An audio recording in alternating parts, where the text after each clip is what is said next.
B et M. X. Dans la vidéo précédente, nous avons parlé de la notion de dictionnaire et dans cette vidéo, nous allons parler de structure conditionnelle. Lorsqu'on parle de structure conditionnelle, c'est un ensemble de règles établies que le programme doit vérifier ou checker. Si la condition est remplie, alors une instruction s'en suivra. Au cas contraire, une autre instruction aussi s'en suivra. Sans trop tarder, on va ouvrir notre famille de dossier de travail, ouvrir avec code.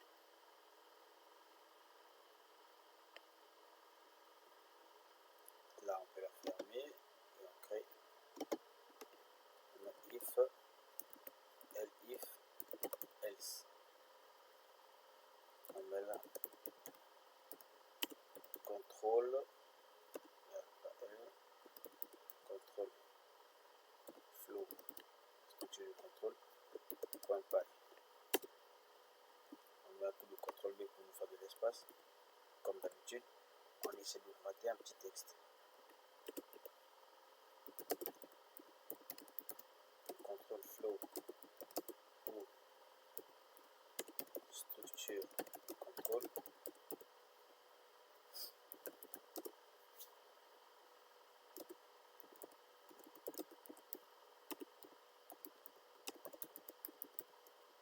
Ensemble de conditions.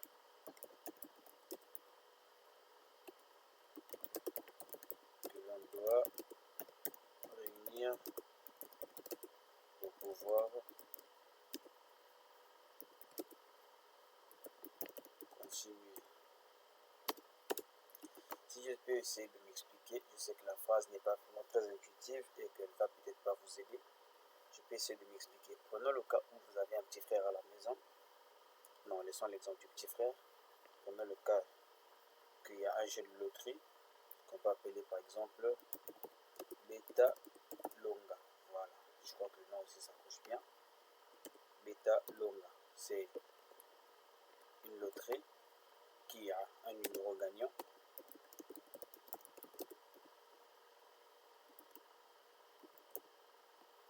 Ils ont un numéro gagnant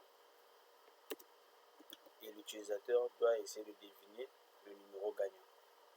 Donc, le jeu est très simple. Il y a déjà un numéro gagnant qui est déjà quelque part stocké, quelque part, on peut dire à l'occurrence dans une variable. Du coup, l'utilisateur doit saisir au clavier une valeur et le programme doit gérer le côté de la vérification.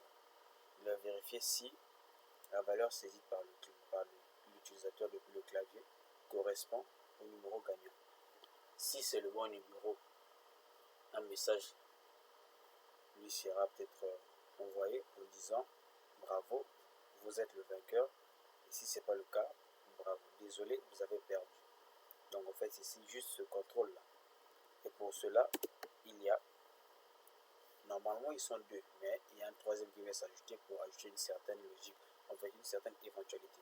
Il y a le if, en parenthèse, si, en français.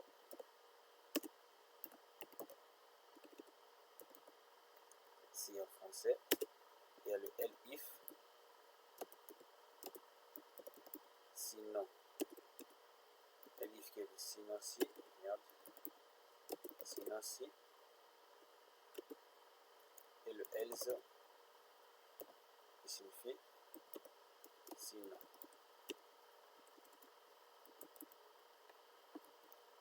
Donc, le si, c'est le test logique. Ici, c'est le test logique. Là, c'est la deuxième éventualité. Et là, c'est le cas échéant. Donc, si le test logique n'est pas rempli et que la deuxième éventualité aussi n'est pas remplie, directement on rentre au cas échéant. Si on peut passer par un exemple concret, on dit que notre agence donc de loterie, l'agence Beta Longa,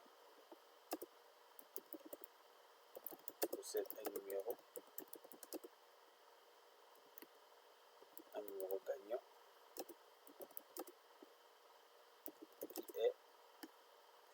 exemple 14. C'est le numéro gagné, donc c'est ça le numéro à deviner pour avoir le jackpot. Donc du coup, on met ça là, on met jackpot égale 14. Donc là, c'est le numéro gagnant qu'il faut deviner. Et du coup, on demande à l'utilisateur d'entrer une valeur. Ne pas oublier, là comme on va l'appeler un peu la choix du joueur. On met un integer, souvenez-vous, là c'est pour contraindre la valeur qu'on va recevoir de être directement parsée, comme on dit, en integer. Si on met une valeur de type integer, le programme ou le processus fonctionne sans problème. Et là, si on met des lettres, donc des strings ou des chaînes de caractères, le programme va directement être interrompu et on aura un message d'erreur. Donc on met input et on laisse toujours le message. Veuillez entrer une valeur.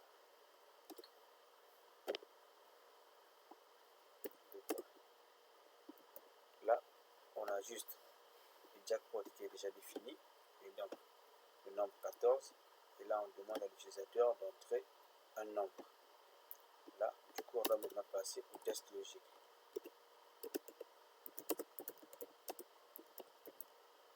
Le test logique. Okay. La première condition, c'est de vérifier si le choix du joueur correspond au jackpot.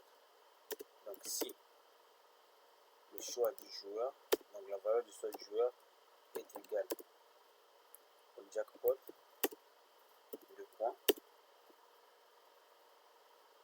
affiché, bravo, vous avez gagné, tout simplement. Vous avez gagné.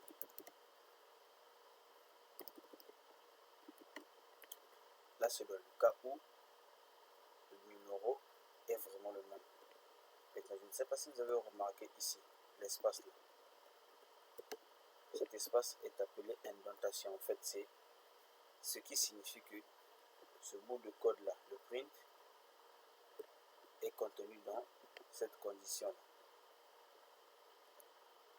Si on essaie de mettre les lieux sur la même ligne, vous verrez qu'on aura un message d'erreur. Déjà, rien qu'en faisant ça, on a déjà l'interpréteur qui nous signale ça en rouge. Donc, du coup, on doit mettre une tabulation pour mettre les choses dans les normes. Avant même de lancer, on peut essayer de mettre la syntaxe de if. Comment ça se décrit, comment se l'écrit if. Donc là, on peut mettre la vitesse logique. On a si condition, deux points, instruction. C'est ce qu'on a utilisé ici. À la place du si, on met juste un if. Si la condition est réunie, une instruction. On lance d'abord avec le si, tout simplement. On vient là, prenons le cas où on lance, et un joueur se dit tiens, je vais essayer de tenter ma chance. Il vient, il saisit 12.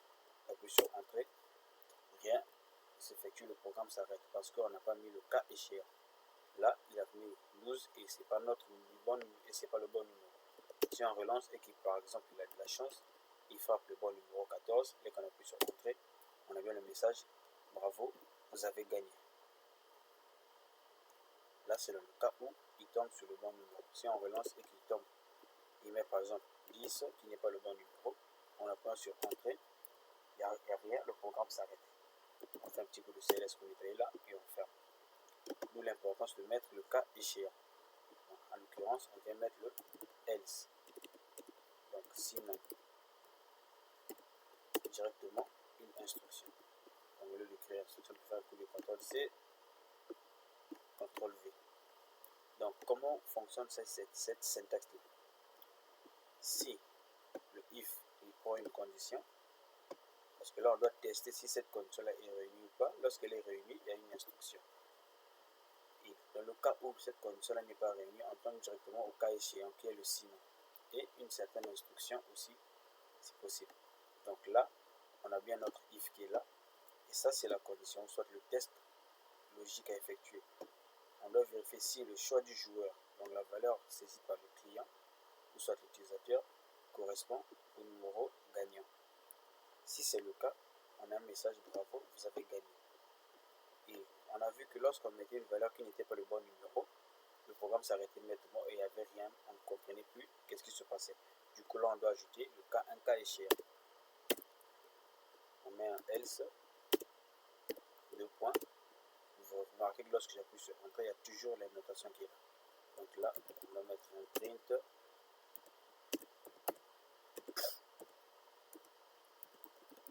Désolé, vous avez perdu.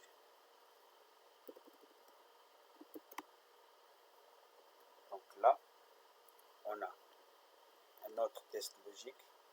Ici, le test là, eh bien, la condition est bien réunie. On a un message, bravo, vous avez gagné. Et au cas contraire, au cas échéant, on a directement, désolé, vous avez perdu. Voyons voir ce que ça donne. On lance. Bon, je dis bien, je vais essayer, je mets 12. Vous voyez bien qu'il a un message, désolé, vous avez perdu. Il dit que bon, je vais retenter ma chance. Il vient, il met 9. Désolé, vous avez perdu. Et un troisième arrive. Il se dit, bon, là, je vais essayer de tenter pour la dernière fois. Et paf, la chance de souris, il met bien 14, qui est le numéro jackpot. Dès qu'il puisse entrer, vous voyez bien que il a, bon, bravo, vous avez gagné. Donc là, le cas, tous les deux cas sont bien remplis. Maintenant, avoir un jeu assez brutal, des réponses assez brutales comme ça, c'est pas vraiment très intéressant. On doit au moins laisser une chance à l'utilisateur, en fait, essayer de le titiller un peu afin qu'il puisse rejouer. Dans le cas où ça serait peut-être un jeu, ou soit un pari d'une affaire monétaire. On doit lui laisser une chance en lui disant peut-être que vous avez gagné, ou soit vous avez perdu, mais votre valeur est trop grande, soit trop petite au numéro gagnant. D'où intervient maintenant ce qu'on va mettre ici, le elif. Merde, j'ai même mis elfi. Heureusement que je suis revenu. C'est elif. Donc là, c'est une deuxième éventualité. On ne peut que mettre une deuxième éventualité pour plusieurs cas, mais on peut aussi mettre à la place de la deuxième éventualité, on peut charger les if. Mais au lieu de mettre plusieurs if, nous on a créé le elif pour mettre une deuxième éventualité, voire même troisième, quatrième, cinquième possibilité. Donc du coup, on met elif. Là aussi, on met une condition. La condition sera si le choix du joueur est inférieur au numéro jackpot. Au lieu de réécrire le print, on fait juste ça. CTRL C, CTRL V. Si le numéro est inférieur, on met juste vous avez perdu. Mais le numéro est trop bas. Donc là on dit que bien sûr qu'il a perdu, mais on prévient que son numéro est trop bas. Et on copie tout ceci pour mettre l'autre condition. Donc on ajoute une troisième éventualité. Colle là. Et là il suffit juste de changer le signe et changer le message.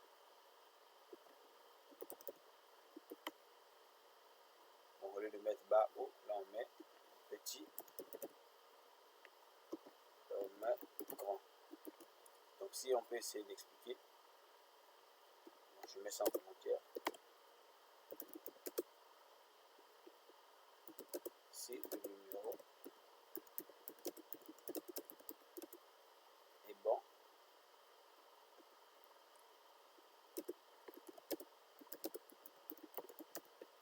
le message là était si le numéro est trop petit,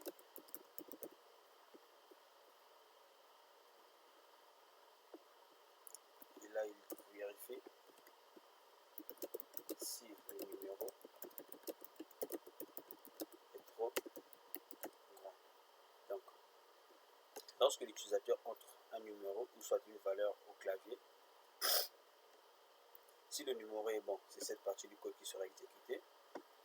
Et si le numéro est trop petit par rapport au numéro jackpot, c'est cette partie du code qui sera exécutée. Et si le numéro est trop grand, c'est cette partie du code qui sera exécutée. Et lorsque tous ces cas-ci seront déjà épuisés, là on passe directement au cas échéant. Je vais sauvegarder et essayer. On va essayer d'agrandir un peu la console. On va bien entrer le numéro. Nous savons tous que le numéro jackpot c'est le numéro 14. Donc on va faire exprès de rentrer un numéro inférieur à 14. Lorsqu'on appuie sur entrée, vous voyez bien que bravo, vous avez perdu. Ah ok, j'avais mal recopié le code. Attendez, on va fermer ça parce que ça paraît un peu bizarre. Bravo, ah ok, là il faut mettre un coup de désolé. Une copie désolé, excusez-moi, on met désolé partout. Voilà, là on se retrouve bien avec bravo, vous avez gagné lorsque c'est le bon numéro. Lorsque c'est trop petit, désolé, vous avez perdu, mais le numéro est trop petit. Désolé, vous avez perdu, mais le numéro est trop grand. Bien, là je crois qu'on est bon. On peut relancer. Un petit coup de CLS. Voilà, CLS pour le code. Console. Un petit coup de CLS pour nettoyer la console. Merde. Ok. On relance notre jeu. On est là. Entrer une valeur. On s'est dit, tiens, je mets 10. On appuie sur entrée et on a un message. Désolé, vous avez perdu, mais le numéro est trop petit. Pourquoi? Parce que 10 est inférieur à 14. On s'est dit, bon, bah, on va essayer de rejouer. On met 20. Là, il faudra relancer d'abord le jeu. Entrer une valeur. On a 20. En appuyant sur entrée, si vous regardez bien, on a le même message, mais qui est un peu différent. Désolé, vous avez perdu, mais le numéro est trop grand. Donc, dans tous les cas, lorsque le numéro est trop petit, on dit que le numéro est petit. Lorsque le numéro est plus grand que le jackpot, on dit que le numéro est plus grand. Et si on met le bon numéro, on relance le jeu. Et si on met le bon numéro, on a mis notre message, bravo, vous avez gagné. Je crois que vous avez compris. Et aussi, vous avez maîtrisé la syntaxe, les structures de contrôle. On a le si, en anglais if, on a le sinon si, en anglais elif, et on a le sinon, le cas échéant, else. De toute façon, s'il y a des questions, les réseaux se trouvent dans la description. Écrivez-moi en DM et on va papoter.